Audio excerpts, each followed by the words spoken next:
Hey guys, Eric here. This is going to be a quick one, but I wanted to do a Pacific Rim review instead of writing it all out because sometimes I'm a little lazy. And it's also 1:32 in the morning here. But I took my dad to go see Pacific Rim, and I thought it was an absolutely fantastic movie. I had nothing but fun watching the movie.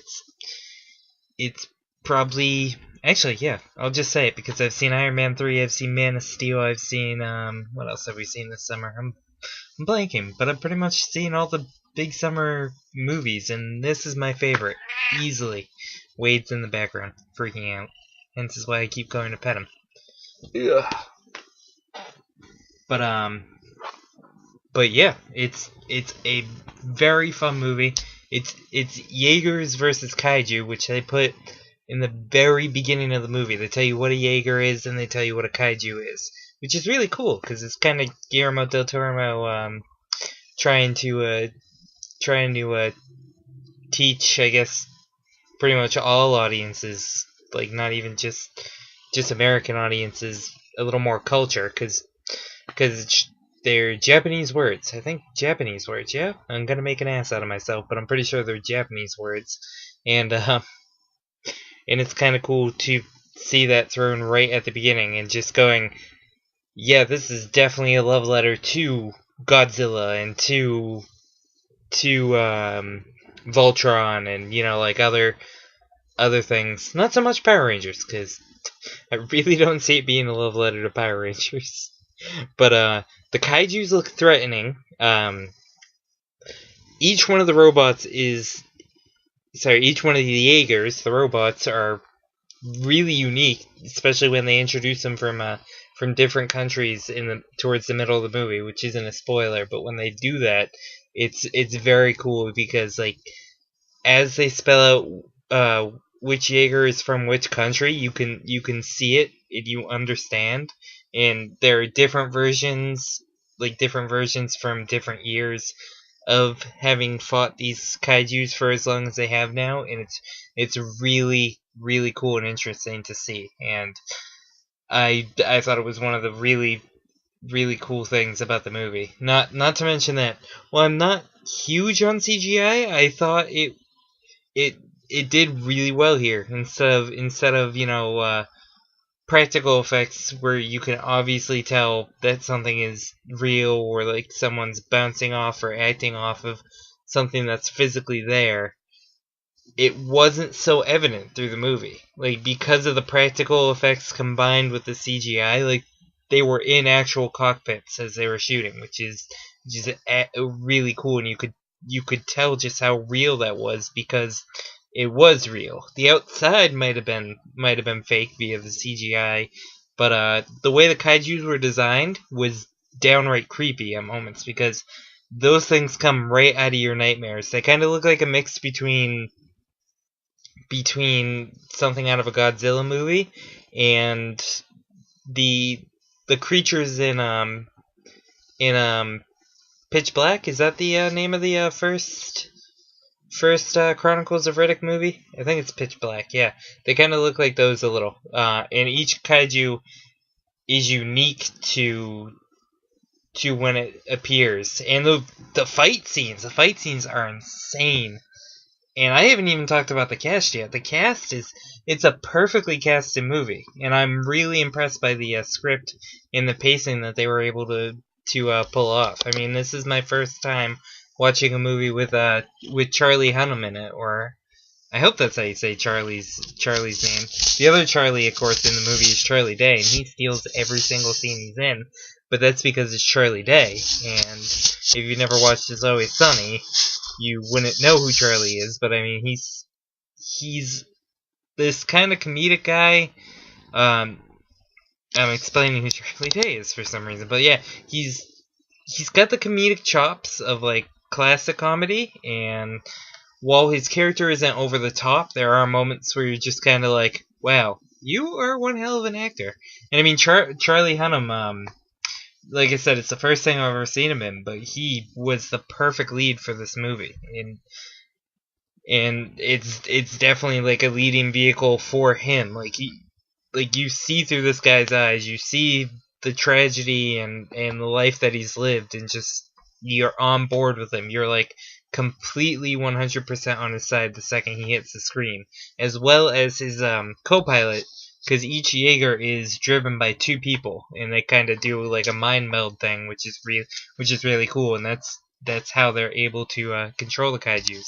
I'm trying to be as vague as possible because I do want people to see this movie, but Rinku Kikuchi, I think that's how you say her name, who plays Mako, who is such a great character, as well as Charlie's character, Charlie Hunnam's character, Rayleigh.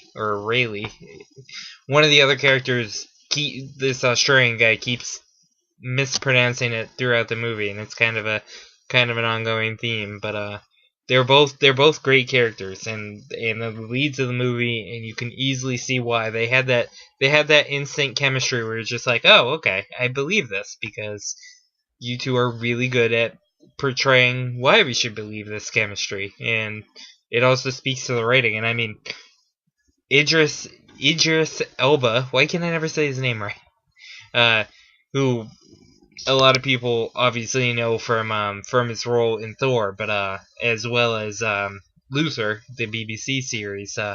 But he is fantastic in this movie, and I want to see him as the lead in a movie like this, in a genre movie, but just as the lead. Like I could see him as Luke Cage, even though he's obviously already a Marvel character, but I could see him like as a Luke Cage, or even like any other superhero. But like I said, I would love to see him in a genre flick, because he's fantastic here, and just as cool as he is in Thor, but gets a lot more screen time, and he plays a major, and he's really cool. Even Ron Perlman, who probably has the least amount of screen time, but his character is just this insane, crazy black market stockbroker, pretty much, who sells kaiju parts, and because of that job, the character's name is Hannibal. And I won't spoil, because it's actually one of my favorite lines. Is like how he decided what his full name was going to be, because it's an alias, but it's really funny how he came to the name, and he's as intimidating as he is in every single role. Just like Hellboy, just like his Streets of, yeah. Why am I blanking on the name of the show? I gotta look it up. Sons of Anarchy. Why did I almost say Streets of Anarchy? That's not right. And I mean, there are so many cool like characters who get very tiny amounts of screen time, but like who is it? Max Martini, who is probably my favorite character in the whole movie. He's kind of like this Jaeger trainer, and he's just so cool. He's so cool in the movie. He's definitely one of my favorite characters. And who else do we have, actually, now that I'm looking at the cast list? I couldn't, like, I knew Charlie, the guy that Charlie Day constantly bounced after, but I couldn't remember what he's been in. But now that I'm looking at it, and I'm just trying to confirm, yeah, okay, no, yeah, the guy that Charlie Day was bouncing off the whole time was I knew I recognized him. He was Owen on Torchwood. Okay, that makes perfect sense, because I knew I recognized him throughout the movie, and his name is Baron Gorman. But Guillermo del Toro is my favorite director, easily. I can say that, because I've never seen the man do a bad movie. Love Hellboy 2. I absolutely love Pan's Labyrinth. Some of his older stuff I've never checked out before, but especially with a movie like this, I'm definitely gonna go back and watch it. I mean, and something I haven't even mentioned yet, because like there were moments where I had this big grin on my face, but it was because of what they were doing with the score. They were setting up these huge battle scenes with this just brilliant score that completely catches you off guard and draws you into the scene and the action, and you're just like, do it, and And like just watching it, you just kind of nerd out, and you're just like, I cannot.